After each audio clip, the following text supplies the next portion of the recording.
Good morning, everyone. Morning. Hello, everyone. Thanks so much for joining us. Hi, Richard. Great to have you back. Recognize your name by now. So it looks like we might have a somewhat small group, which is fine. If you want to just make sure that you're on mute for the presentation, that would be wonderful. I bet that Colton and Nicole are happy to answer questions. We often use chat as a great way to communicate those questions, but I think, you know, as we move through the presentation, and if you have questions and you want to unmute, I think that they're probably really flexible with that. Definitely, as well. just raise your hand and we'll have you unmute.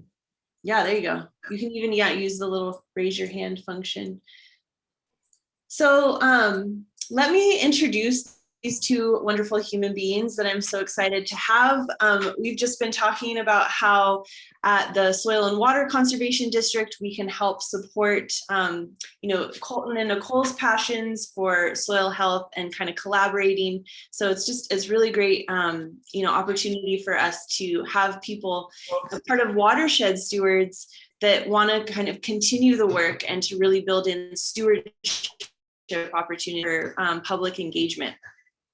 So Colton and Nicole came to soil health first as homeowners in Albuquerque. So that's pretty rootsy. I like that.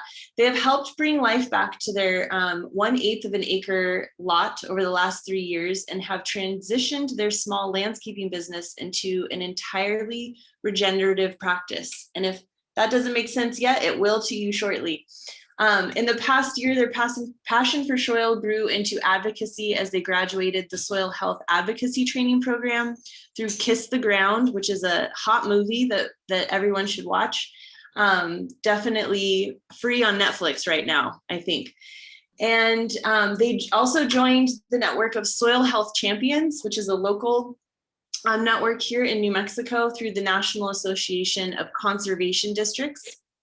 Their next endeavor is starting a regenerative farm in Gila, New Mexico, and I hope that they'll tell us a little bit more about that as well. So welcome, Colton and Nicole. If you want to bring up your presentation for us, we are excited to have you here today.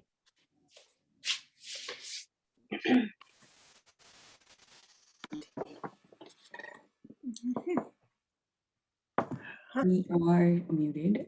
Let me find. Hey guys, how are you doing? Can you see this? Yes. The notes. Awesome. No, we can't see the notes, but we see the presentation. Great. Hey guys, I'm Colton. This is Nicole. And we're excited to be here talking about soil health with you guys today. I guess we could talk a little bit about our farm that we're going to start. It's a regenerative style farm. You guys will understand more about that. It's 1 acre. It's something we'll be doing here in a few weeks. We'll be moving there to start stewarding the land. We hope to grow primarily root crops. That's what we've been most successful at so far, and that's what we're most excited about. We also want to grow herbs and integrated fruit trees, bushes, lots of pollinators, lots of things. There's hundreds of plants on the list and probably 30 or 40 different types of species planted already and sprouted, ready to go in the ground. So we're excited. Yeah. Yeah. So soil health. We are here to talk about soil health, especially as it relates to protecting our local watershed and why regenerating it is necessary for our future.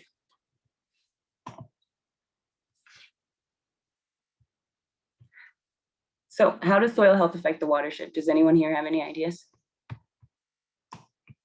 We can't actually see everyone. It'll come up to the front. Cool. That's from our computer. Okay, so I'm not seeing anyone. Is that right? Yeah. So healthy soil can actually replenish water sources and cycles. So currently, healthy soil is can infiltrate, absorb, and retain water. The healthy soil sponge, we call it. It allows water to flow down into the soil and be retained there for long periods of time, even through periods of drought. 1 inch of rainfall is equivalent to about 27,000 gallons of water per acre. However, most of that is currently being lost to evaporation and runoff. So increased soil health will increase the amount of water that's retained, as well as bringing back to life freshwater sources such as springs, rivers, aquifers, things like that. Many small water cycles are broken currently, but building back healthy soil and keeping the ground covered with a diversity of plants restores the small water cycles, which is where we actually get most of our water. And that helps rehydrate our land and our watershed.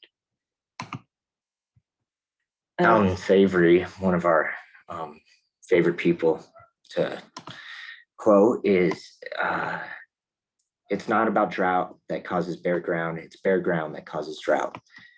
There's two reasons bare ground causes drought: more radiant heat because there is less plant cover absorbing that heat and using that heat for energy, as well as more runoff and more evaporation, which means less water in the soil to feed plants and soil biology and less water to supply the springs and the streams. So this is two photos taken on the same day. One is showing a degenerative water cycle and one is showing a regenerative water cycle. And this is after a rain event. So same day, same state, not too far from each other. You can see in the degenerative one that it's creating runoff. There's going to be a lot of evaporation. There's gullification, gullies, which is where the water creates those paths that it just races through and away from the land. Versus in the regenerative one, the ground is entirely covered in plants and it's able to absorb all of the water that falls on it.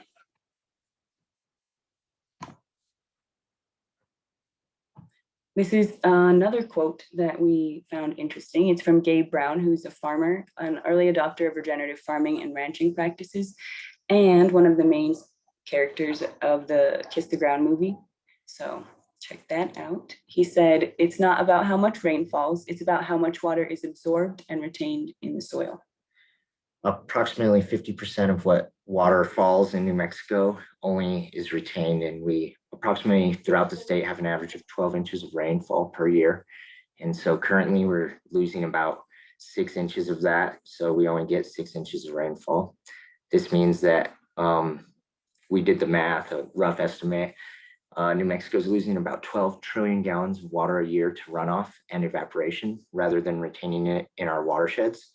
Agriculture uses about 7 billion gallons a year, 700 billion gallons a year. That's about 1/17 of that water. That's here, all local New Mexico. So if we were better able to manage our soil health, I think we would have a lot less issue with drought that we're experiencing, even if it continues. So what do you guys think is the current state of our watershed? We've kind of touched on this, but does anyone want to talk about it?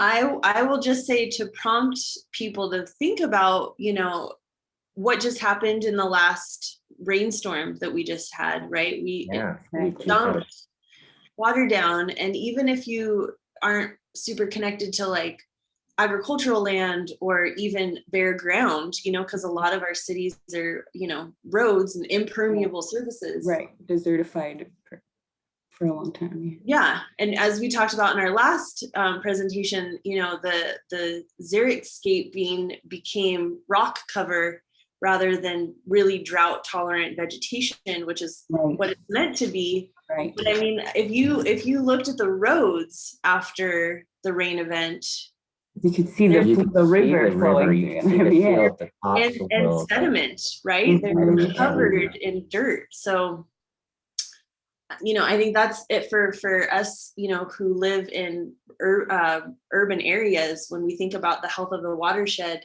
it's really all around us. Even our neighborhoods are part of the watershed. Right. So we actually observed our yard retained all of the water that fell and came off of our house, and from our driveway areas, we were able to retain all of it within the yard. None of it ran off into the storm drain system. But we looked across the street at both of our neighbors' yards, and they were like gushing gallons, hundreds of gallons. Yeah, they probably lost about 3,000 gallons per lot per residence that was dumping. And so those 3,000 gallons can go back into our aquifer and help restore our watersheds. And so It is possible. Our yard did it. We watched it. Very, very little left into the storm drain system. I just want to share a comment that popped in from, I think, Virginia Mhm. about the rain and hail that destroyed crops, destroyed a few crops in Corrales. There was a farmer talking about it on KUNM. So it damaged some of our plants too, the bigger leaf things, the things that were still smaller got a little damaged. Everything seems to be resilient though in our ecosystem, and it's really bouncing back fast. Like, So you can tell hopefully they're other happy. places are able to experience some resilience in their plants too. And it shows the resilience of having biodiversity within your cropland instead of a monocropped thing that isn't fully covered. Because if you look at most farms, they're bare ground next to a plant instead of roots there and other rooted things that could be feeding the Helping ecosystem. retain the water. No longer on farmlands do birds or insects live, FYI, for the most part, except for invasive pests. So the current state of our watershed. Yeah, so the current state of our watershed is kind of dire. Yeah. Currently, it is sick and broken, and we're disconnected. We're disconnected from the earth, from the source of our food, from our land, from our water, and from each other.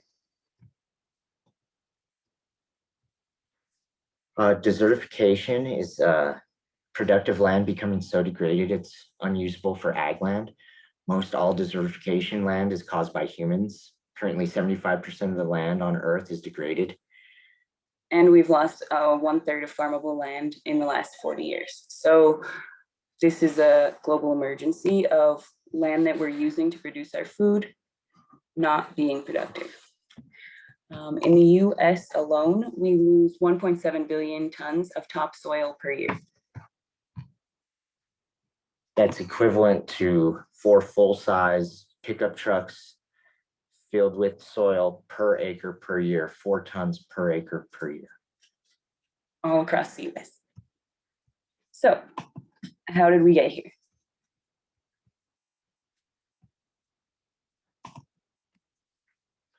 Well, the first way, industrial farming is destroying soil in its building process. Humans began tilling the ground approximately 10,000 years ago. So tilling destroys the soil by mechanically breaking it up and leaving it open to erosion. This also kills the biology and microbiology living in the soil because it must remain covered to remain alive, i.e. worms and microbes. So when you see a tractor going through a field and you see dust being kicked up like this and you see the big discs going into the ground, it's killing all of the biology and microbiology that lives there and destroying the networks that they've created. Second way of farming is destroying soil and its building process. Agricultural nitrogen fertilizer use increased 33 times in the continental US during the period of 1940 to 2015. So why don't we want to do nitrogen fertilization? Again, it depletes the soil microbiology. It's kind of like a human being given a feeding tube versus eating food themselves. It's the nutrition delivered to them in a way that their bodies aren't used to uptaking, so it doesn't work for them. It also passes through the soil very quickly and into the water table, or it doesn't pass through at all and it runs off and goes into our oceans. Which brings us to this slide. The teal blue area is a dead zone. This is the Gulf of Mexico we're looking at here. Where the Mississippi River empties into it. It is nitrogen phosphorus buildup in water sources that are oxygen depleted now, and so no life can live there. This section alone is nearly 7,000 square miles in area. We did the math, and this is nearly 70 times the size of Rio Rancho. Finally, something that destroys the soil is the amount of pesticides we use. In the US, we spray over 3 pounds of pesticides, including insecticides, herbicides, fungicides, on our food per person per year. And in addition to that 3 pounds per person per year, we also spray it in our communities, on our parks, and on our school grounds. Although pesticides were once considered safe, it interrupts a specific pathway called the shikimate in microbiology that support both plant and human health. So we had a question from Rebecca just about, do you have an opinion about the use of fertilizers and bloom boosters for the home gardener, like for, horticulture, just like kind of small time things, and maybe tying in the soil health piece? I can give a little bit about that. We do cover that here shortly. Oh, cool. Okay. But basically minimize your fertilizer use. Because the fertilizer itself is non-natural fertilizer. Non-natural fertilizer. Man-made fertilizers. Even we've moved away from the salts, even organic salts, because the salts seem to kill off microbiology. It still kind of shocks the microbes that live in the soil. Which makes them much more productive to have active microbiology. And so we've gone completely to a compost style of adding nutrients. That's all we use in our business as a landscaper. And it's nutrients that have broken down and are delivered in the way that the plants have evolved to take up. And having active, so when bacteria die, they become active nutrients for plants and stuff. So it's good to have a life cycle going on underneath as well as above. And so we found the most effective use is just compost. Compost.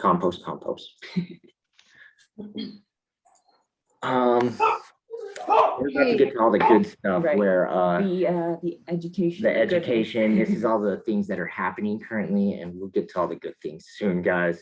Finally, most ranching is destroying soil through mismanagement. Grazing is done continuously, i.e. a certain number of cows are given the complete access to a certain area for all the time or for extended periods that are way too long. This leads to cows eating forage down to the roots before it has a chance to reach its maturity and continue its life cycle. So they eat the forage before it has a chance to seed, which means the seed isn't distributed and the forage can't continue to grow. So that's why a lot of our grasslands are dying.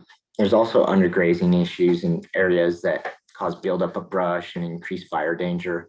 It prevents the growth of understory plants like grasses and other forages that would result in a less productive area because less animals. And in brittle places like New Mexico, where we get less water, the undergrazing of our grasses also can lead to them smothering themselves out because there's so much material, like dead material from the previous year, that the new grasses can't get sunlight unless they're actually eaten enough. So our perennial grasses are dying for this reason.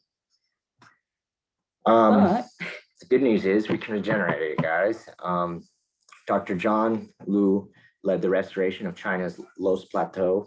Took about 10 years. And that's what you see here. This is the side-by-side. This area was considered to be one of the most degraded lands in the world from agriculture over hundreds of or thousands of years, I think. Thousands. The area is about 1/10 the size of New Mexico. They helped increase economic prosperity to the region so much that formerly illiterate farmers in poverty were able to send their children to top colleges in China. They brought literally hundreds of millions of people out of poverty. In rebuilding this, by terracing it, by controlling the watershed, this was completely built around fixing the watershed. And this is the result. See on the right there, all of that terracing is what's helping them actually catch and retain all of the water. Including integrating trees and perennials and annuals and grasses. Plants that thrive in each of these conditions. Nature loves perennials. Along the plateau. Yeah.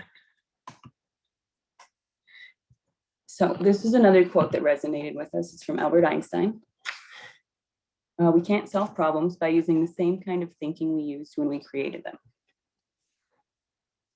We just love that quote. I think we need to change what we're doing and think about it a new way. So how do we solve those problems?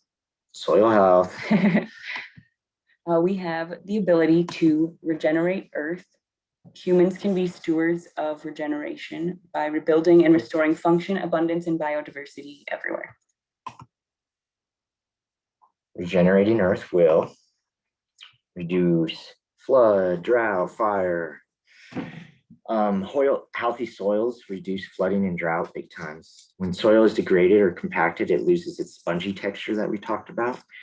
It has little ability to absorb or infiltrate or retain that water. And so the lands become more prone to flooding, mudslides, scolification, which because of the soil has no structure at all. There's nothing living in there to create something to hold it together. Land is drier and thus more prone to the fires. Rebuilding healthy soil reverses those impacts, which leads to reduced erosion and soil graying. The increased ability of the soil to infiltrate water reduces flooding because it doesn't have to run off anywhere. Creating more moisture in the soil for plants so they're able to stay green for longer periods leads to fire suppression. There's not so much dry, basically kindling around.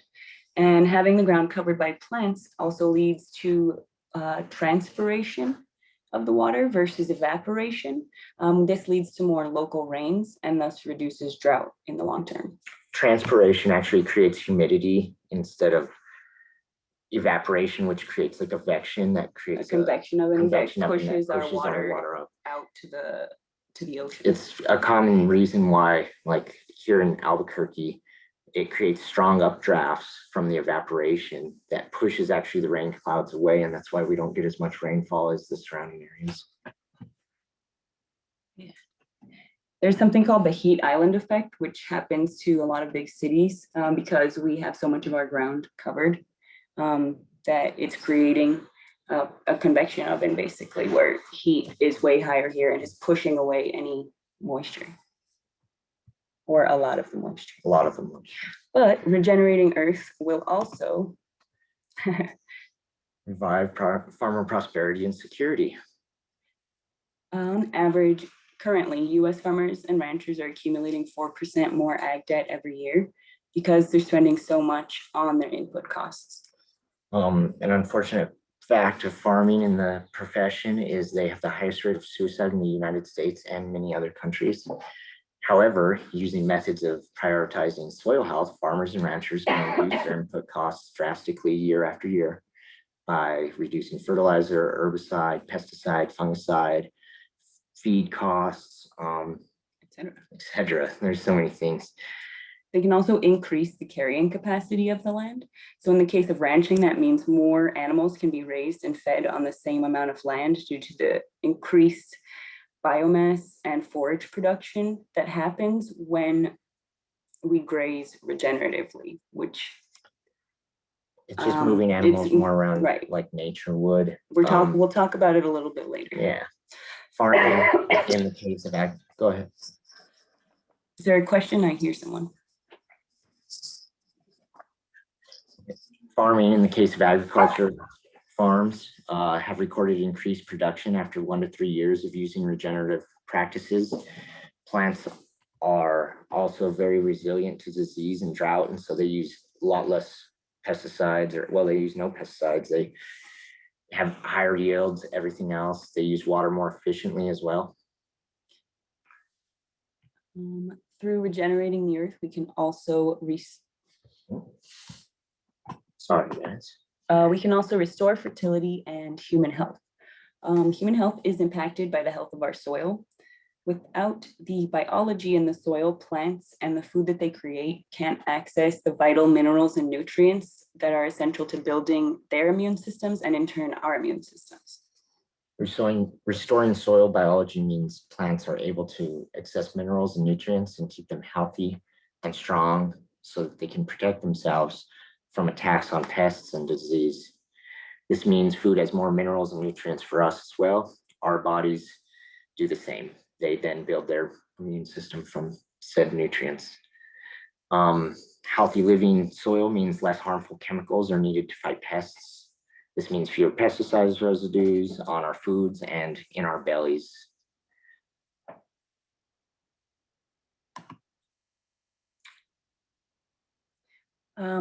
Regenerating the earth will also help reverse human-induced climate change.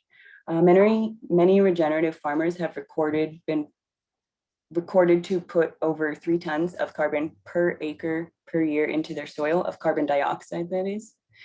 Carbon can stay locked up as a stable soil carbon for 30 to 500 years or more. So it's one of our best and most efficient options for a great way to store a large amount of carbon.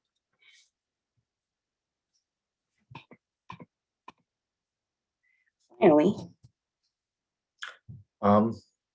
This movement is bringing people back together from all backgrounds and stuff. The soil health movement has already connected very conservative and very liberal progressive people, and they are working side by side on the land and at conferences all across the nation to spread this word. Anyone can start regenerating their soil today. Based around 6 principles of soil health, anyone can do it. so why is all this possible? Because we can help rebuild soil. Using the combination of indigenous knowledge, cutting-edge scientific discoveries, and the principles and practices developed by pioneering farmers, humans are able to help rebuild soil faster than we ever thought possible. Scientists previously thought soil took 70 to 100 years to build, making it a non-renewable resource. But that's the geologic way. Yeah, that's the geological formation of the soil, which is like rocks actually degrading does take that long, but the formation of soil doesn't rely on that happening. Yeah. So how does it work? We're going to pose you this question to get you guys thinking about it and why. So where does the substance of a tree come from? Where is it built? What is it built of? Where does the stuff that builds the structure of the tree come from? Does anyone have any ideas? Feel free to unmute, put it in the chat. Almost everyone thinks the tree comes from the ground, just so you know. Because it has roots, which are in the ground. But if that were the case, we would have holes everywhere in the ground. Everywhere there's a plant, there'd be a big hole. Because it would be taking all this stuff from the ground. Materials from the ground. Right? The truth is that plants and trees are built from thin air. They use photosynthesis to convert carbon dioxide and water to make a liquid form of sugar, water, and oxygen. So next question, where does soil come from? Any guesses now? Hint, it's very similar.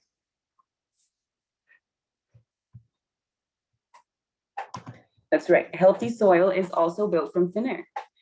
We've been missing a huge part of how soil is built. We've been taught that things fall to the ground and decompose, and they mix with the mineral particles of rocks that are slowly breaking off of them.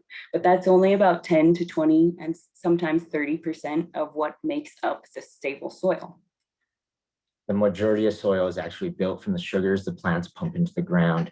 Via the roots. Yeah, via the roots and via feeding the microorganisms. So go ahead.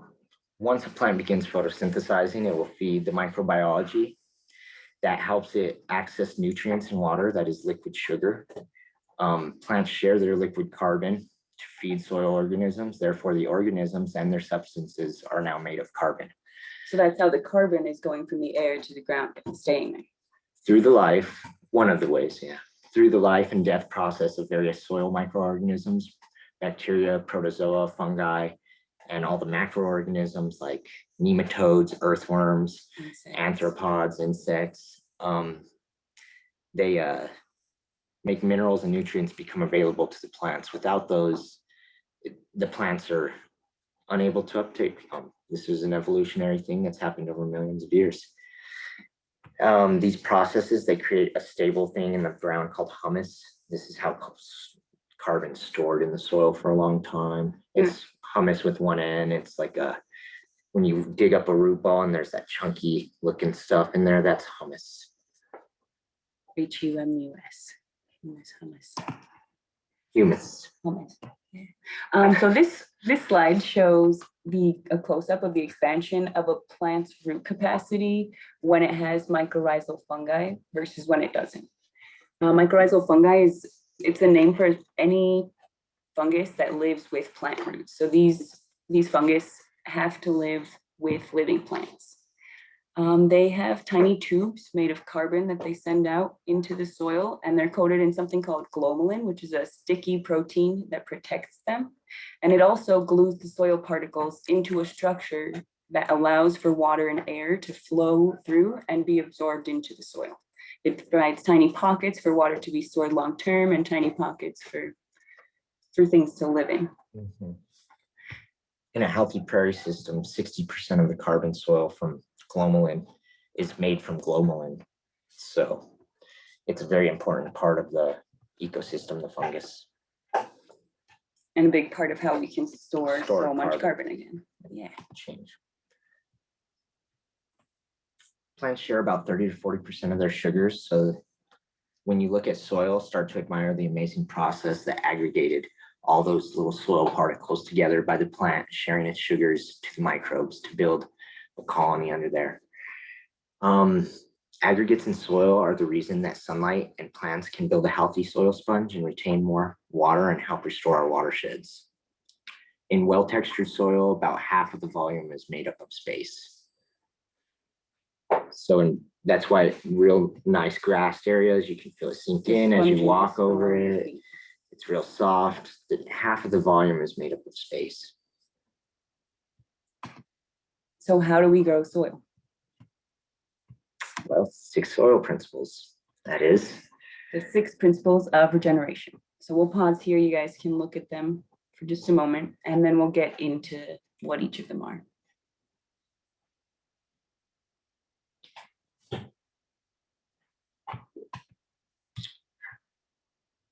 Least disturbance. This is to reduce or eliminate tilling, reduce or eliminate pesticides, reduce or eliminate fertilizers.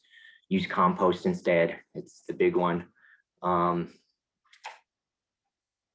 Minimal tilling is done in places which we're just saying reduce. They over till all the time. It's a till and leaves nothing living in the soil. Right, and it's okay to till sometimes, particularly when soils are compacted and you need to like bring structure back into the soil, but just minimizing it as much as you can, because again, doing that kills off the microbiology and the macrobiology that lives in the soil. Second is living root. This means maximize the amount of time that you have a living root in the ground.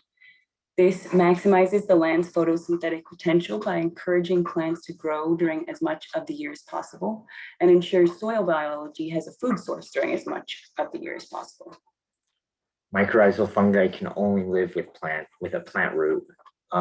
They depend upon a living plant root and will die when there's no plants growing. So we need to maximize the homes we have for them in our soil by growing as much as possible. Next is solar armor. Keeping your ground covered at all times, whether it be a living root or some type of mulch. Microbiology living in the soil will die if left uncovered.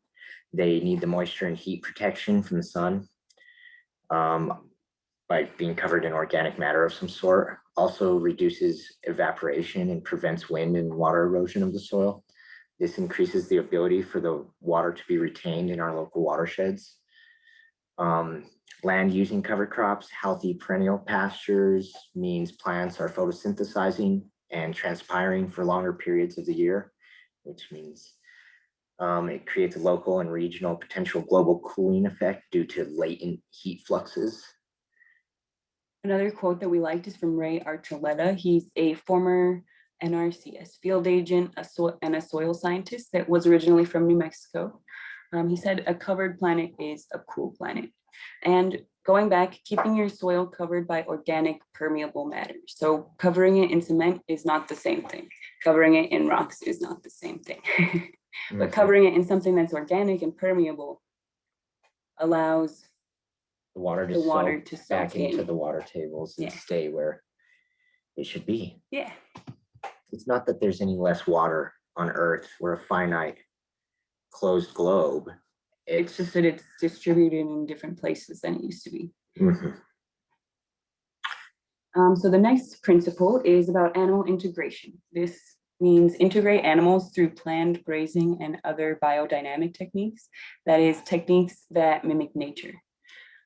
So in terms of grazing, we want to mimic what happened when grasslands evolved, which is that large herds of herbivores stayed really close together in a herd and were moved around by predators coming and trying to eat them. So animals come into an area, they eat a third of the forage, they trample a third of the forage, they leave their excrement as an excellent bioavailable fertilizer, and then they don't return long enough so that that area has a chance to recover and continue its life cycle. They also leave hoof prints, which serve as perfect planting areas for the seeds that they trample to the ground, and they're integral in nutrient cycling. This increases the carbon in the soil as well. It also increases water infiltration and holding capacity, which helps recharge our watersheds and our aquifers. Another way you can integrate animals if you can't include grazing animals is by building habitats for like predatory things. Like if you have some sort of infestation, yeah, that you want to take care of, invasive gopher, you can build like a hawk box or something like that to bring more life to the area and solve your problem. And it'll help then restore roots and everything else that was being destroyed by the invasive species. Yeah. This relates to the next principle as well. Encourage a wide variety of plant and animals in your local ecosystem. Biodiversity is everything.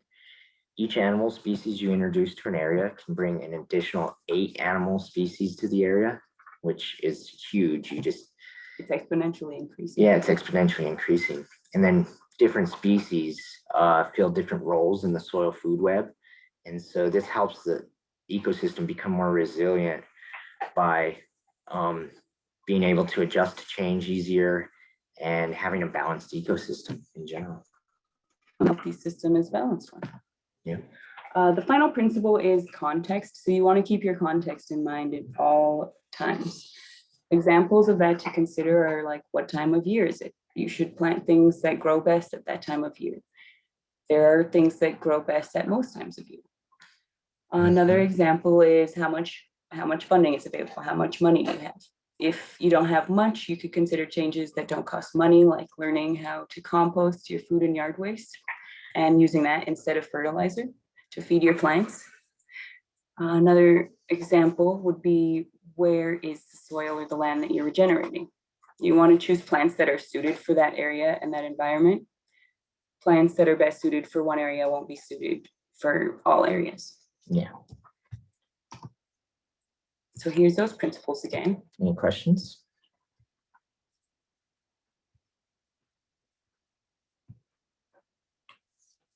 Oh, okay. So let's get into, how are we rebuilding our soil here in New Mexico?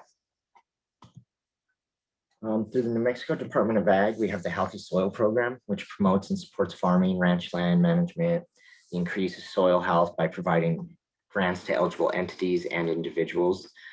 The regenerative principles are at the heart of the program. Applicants must show their proposed plan incorporates one or more of the principles of regeneration.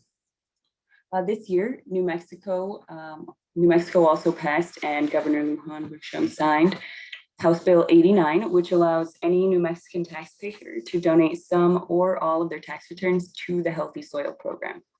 It'll apply to the tax year 2021 and forward, so you can do this starting next year.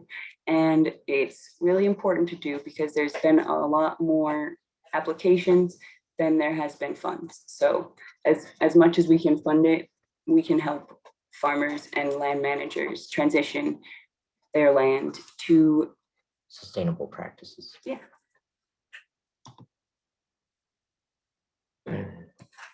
Another thing is the Soil Health Champions Network through the National Association of Conservation Districts. We have 105 New Mexican champions. That's 40 more champions than the next highest state.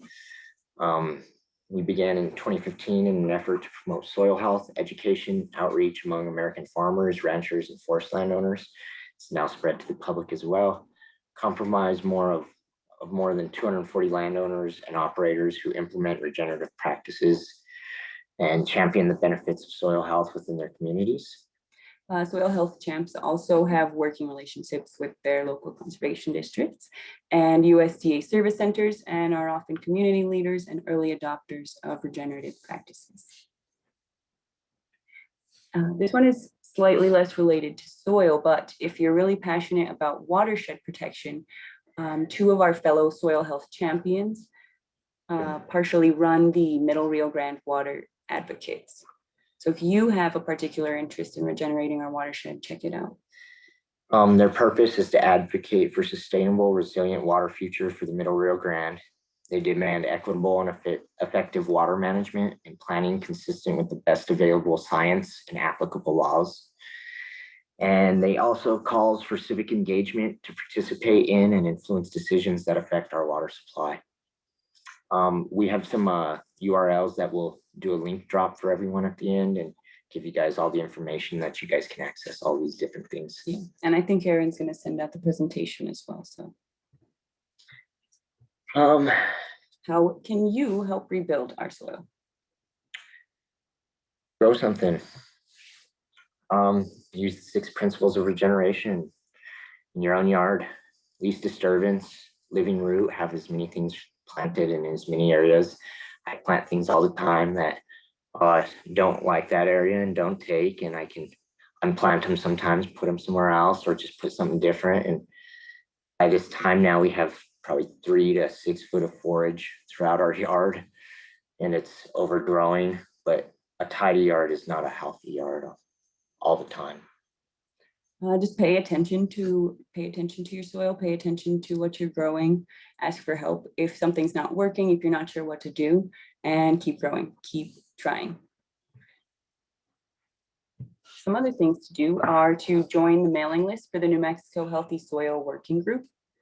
There's a link there, and we'll also share it after. Coalition, the working group is a coalition of ag and conservation organizations, urban and rural residents, consumers, and producers of food, with the goal to significantly accelerate soil health stewardship in New Mexico. They want to create prosperous and strong land-based communities, nutritious food, a healthy environment, and a viable future for our state and for our planet. Watch Kiss the Ground on Netflix. That's one of the big things. Host an all organic dinner maybe, and have a showing for your friends and family. It's always a fun mission to source everything organically and make all your favorite dishes out of organic foods. And it can be helpful to share the movie as a way to get people interested versus trying to explain it yourself. That doesn't work best with everyone. It works great with some people, but having a really well put together film helps share the idea. Kiss the Ground also offers online courses for soil health advocacy and regenerative gardening. So if you're super interested, go to kisstheground.org and you can find out more about that. Spread seeds. Make sure you spread seeds that are suited for the area, including ones that you have found in the area. Since there's a bunch of undergrazed areas, we'll break down a bunch of grass seeds in areas that are in the Rio Grande and redistribute them to the ground to invigorate the life cycle to continue.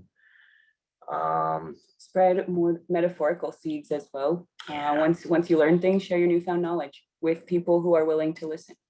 You can share it anywhere with anyone who's willing to listen.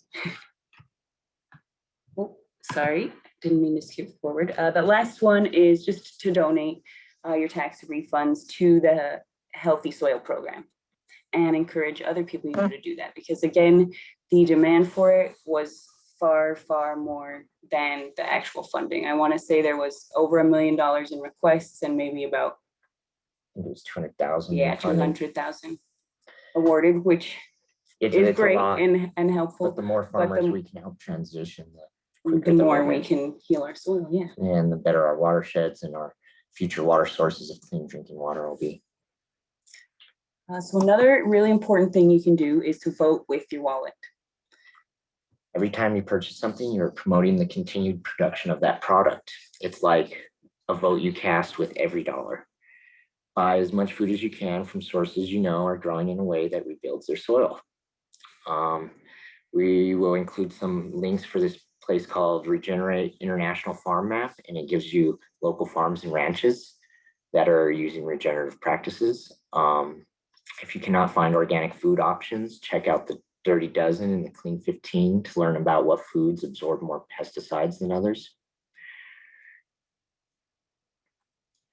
Consider every product you buy, not just food, like clothing, cleaning supplies, napkins, anything that you buy, an opportunity to look into whether that company that makes the product is doing so in a way that degenerates or regenerates the earth.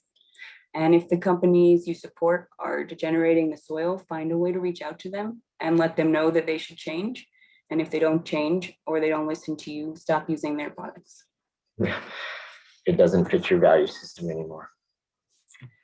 It's a process. You don't have to and likely cannot change everything at once, but you should be continually making more regenerative choices.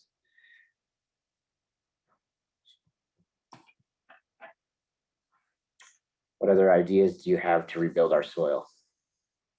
Anybody? Yeah, we'd like to open it up here. Does anyone springing to life ideas? Aaron? I'll jump in here.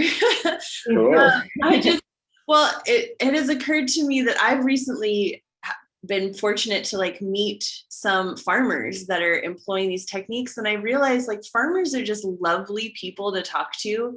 And so, I think when you go to your farmer's market, like start a conversation about their practices, their soil health practices. And the more that I think farmers see that the public are aware of these topics, it just about and will really strengthens, our community to say this is important to us. It's a community and it is being strengthened. I can see it growing all the time. And there's a huge disconnect between farmers and the people that eat food, which is all of us. Mm-hmm. If we can bridge that gap again. Bridge, yeah. Some other examples we have thought of are like contact local officials to ensure they stop spraying pesticides on our public lands and our schools. Are your children play in those playgrounds, your grandchildren play in those playgrounds? And they do absorb those pesticides on a microscopic level, and that does affect many bacteria and things within our own body. Learn to compost is one of our big ones. Help your loved ones learn to compost once you've learned how, or your neighbors. Community gardens, volunteer at a regenerative farm. It takes a little more effort transitioning a farm to regenerative. So there's a lot more man hours involved than in industrial farming. So volunteering helps a lot. And avoid eating as much food unless it's concentrated on soil health and regenerating our land and our watersheds and the water that protects our health and our future generations. Like Aaron said, I think a great way to do that is to get in touch with the people that are growing our food and try to source as much of it as we can from people as close to us as we can. I just want to plug what Rebecca put in the comments. She said, suggestion for residents of Sandoval County, which is Rio Rancho area, join volunteer in this tree stewards program. Oh, yeah. It's a great suggestion. It makes me think too that, Bernalillo County as well. I think there's a master composting program, there's master gardeners. And even if you don't want to go through that certification process, they're a resource for us in our community. The goal is for them to be able to provide, more resources. Yeah. The knowledge for everyone to do it. Yeah. So that's great suggestion, Rebecca. I don't know if you've participated in that program or are involved in it, but that sounds awesome. The trees are all connected to the soil health. And I just recently got a new book out. I forget her last name. Suzanne. She's a forest ecologist. Suzanne Simmer. Dr. Suzanne Simmer. Yes. Finding the Mother Tree. Yes. Oh my goodness. Fascinating. She said she got into forest science and she was so confused. She was like, this is nothing what I know about the trees that I've grown up in. Like, I need to redefine science to understand what's actually happening. And it turns out plants are working together. Yeah. They're not. Yeah. The soil health and everything is all connected. The way they're communicating with each other through the fungus. Yeah. And the soil. It's a lot like a computer. There's like these nodes that have high activity, and those nodes are generally around the mother trees, which is why it's so bad when we cut mother trees. Yeah. Because they're the source of information for so many of the plants around it. Wonderful stuff. Yeah. Suggestions. Anybody else have questions about anything? We can go back and review anything. Looks like we still have some time here. I'd feel open to going more in depth about any information. Anything you guys want to talk about? Anything you've seen in your soil? Yeah, that would be a great question for people, is like, if you were to go scoop a handful of soil outside of your home right now, what would you observe? You know, Yeah. is it moist still from the rains? Is it, you know, Already dried. compacted? Right. Do you have a lake out front of your house because of the rain? Is the water not infiltrating? Right. Right. Zero infiltration rate. They've seen infiltration rates be as fast as inches per minute, and some areas an inch won't absorb in an hour Yep. or 24 hours. Yeah. Areas that have been tilled a lot. Mhm. Yeah, overtilled. You know, I think, Go ahead. you know, a topic of conversation that I kind of hear frequently from the public is like, is the Middle Rio Grande an appropriate place for agriculture, considering we're in a drought? You know, people aren't getting water, you know, the same amounts that they used to. It's like, sometimes there's tension, right, around water usage. And I think that, you know, this topic really shows that we can continue this rich history and culture of tending the land here. Right. It's not, we have to redesign. The way we're doing it. I find one of the problems is here in the Middle Rio Grande, and why farming is not that applicable, and why it's hard for these farmers, is people build a $5 million home next to your farm, and your property taxes start going up, and you're using it as farmland in comparison to residential tax rates, and it gets pretty high. And so I think the best way to make it keep happening would be programs like the Healthy Soil Program that helps support people financially. It's also going to start, they want to grow here. And it's also, there's going to be carbon markets in the near future. They're already being traded. And so people who are sequestering carbon are getting paid for those gigatons to zero out carbon emissions from companies. Companies are already paying people for it. The USDA is currently working on potentially being the kind of moderator of that, to make sure that it's fair, hopefully, and to make sure that it credits the farmers that have been doing this for 40, 20, however long years, with the kind of amount of back pay that they're owed for what they've already given to our environment. Yeah. So hopefully it's all fair. Yeah. There's people that are trying to make it fair. And this is some of the best growing area in the state, in my opinion, is the Middle Rio Grande. This should totally be used for agriculture. This has been used, Mother Nature wants us to use it as agriculture. Can you go back to the slide with the carbon sequestration graph? Do you know what I'm talking about? It was pretty far back in the beginning, but I don't know if it was really clear what that was demonstrating to folks. Because I've watched the movie, I'm like, I know what that graphic is like trying to demonstrate. Can you maybe just go into that a little bit more? This is kind of, this is the amount of carbon that we're putting into the atmosphere, I think. Yeah, we're over 420 parts per million right now, and we've been putting more and more and more in. But through regenerating our soil, we would be able to pull carbon dioxide from the air. And if we do it on not even all of the land that we have that is productive, we would be able to see a drawdown effect, which is where there would actually be less and less and less and less carbon being put into the air every year. It would be going into our soil mostly, and into the plants that are living. Right, and I think the kind of important piece there is that, and it was really made clear to me watching this film, was that we can do what we can to stop putting carbon into the atmosphere. There's still carbon there that needs to be. There's a legacy load of carbon, right, that doesn't go anywhere. Right. Unless it's always there and pull it from the air. A mass amount of it actually is displacing into our oceans because of it's more permeable in the water, and that's why the water is acidifying. And there's such a high level in the air that now it's like it's equalizing itself. Equalizing and going into the ocean. Yeah, and it's pressing into the oceans.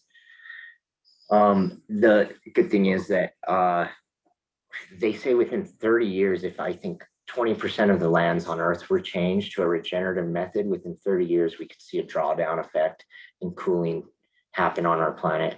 Wow. So who knows, in 100 years, if everybody went this direction, we might have a day where we have to burn fires and create carbon emissions so that it's not too cold if you ever did too much of a drawdown effect. It's just fascinating to think if we use, our understanding of nature and continue to build our understanding of natural systems, that, our human-made systems, for example, fertilizers, which came out of, a chemical product or a byproduct of war, there's a long history there that of war and fossil fuels. we can really just, do things, and it's like work smart, not hard, right? Yeah, work smarter, not harder. Well, and remember, like the Americas were inhabited with like millions of people before the United States was here, and the land was not It was in a regenerative degraded in state. this way. Yeah, The land was prosperous. Yeah. 500 years ago, there was probably 95% more forest than there is now. If that makes sense, if you think your forests are big, there was 95% bigger. More forest. Wow. And so It's interesting. Change is dramatic. the change is dramatic. It's dramatic. But we have the knowledge and nature has the tools, and we really just have to help the system that's already evolved go back to what it was. The insects do the work for us every day. We don't work that hard. The plants do all the hard work for us every day. They work every hour of daylight. They're out there working. And We can't say the check on same their for watering myself. system every now and then. Yeah.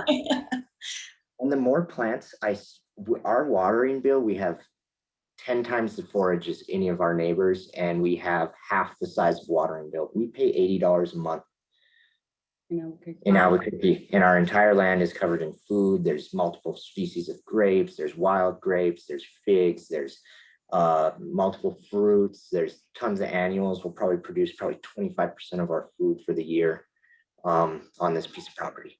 Wow.